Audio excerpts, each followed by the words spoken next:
Good evening. This week, more than perhaps ever before, our thoughts are on Asia.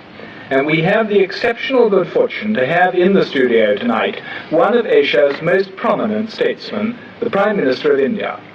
Mr. Nehru, I am extremely grateful to you for coming here, and I speak on behalf of us here and on behalf of the wider public who are watching us. I am particularly grateful as I believe this is your very first appearance on television. Yes, this is the first time I am facing this ordeal. In fact, I know very little about television, except what I have heard about it. Prime Minister, when you return to India, people will be asking you what you thought of the coronation. What are you going to tell them? Well, I'd have to tell them a great deal, but principally that it's very impressive in many ways. The most impressive thing to me was, apart from it being a great spectacle, were the crowds here and the way they behaved. And one begins to like more and more the London crowds and their fortitude in inclement weather and their insistence on enjoying themselves whatever might happen. But is there going to be no criticism in India of your having come to the coronation? There was when I came, and there will be no doubt when I go back. But I don't think it will amount to much.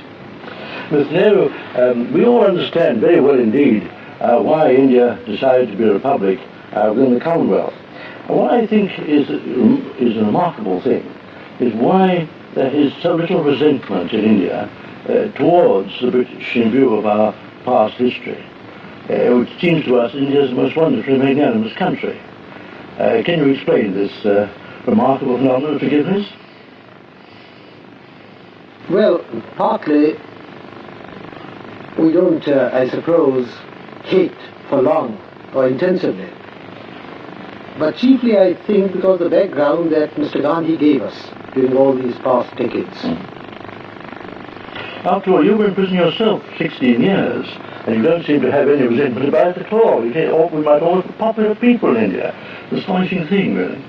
I think it's a good thing for a person to go to prison for a short while.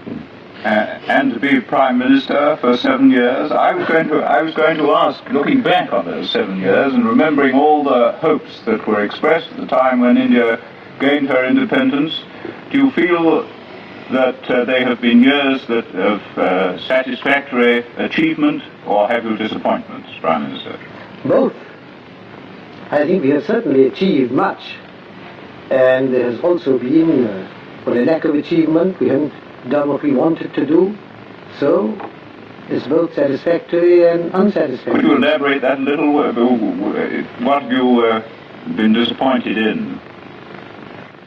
It's rather a big question. There are so many things in India.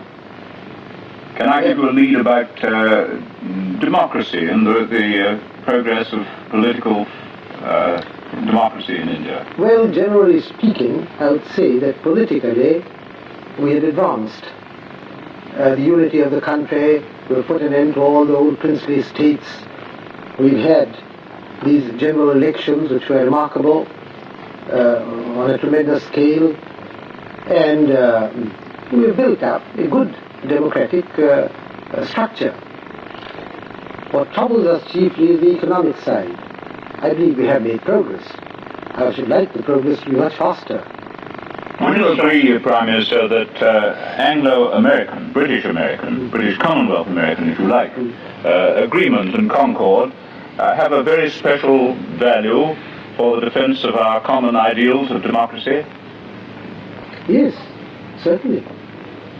And that to aim for that has a value of its own, and that it may require sometimes some compromises from our side with policies that we don't see 100% eye to eye with on the other side of the Atlantic. But Mr. Hodgson, politicians are always compromising. They have to. But there is a tendency, if I may say so, for leading statesmen in Europe and America to look at the world from Europe and America. Well, if we look at the same world with the same principles from, let us say, Delhi or someplace or Karachi, well, the world looks slightly different. Geography counts. Take the question of China.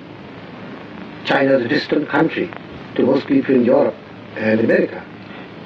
China, the country having a 2,000 mile frontier with India. Well, it's a different picture to us immediately.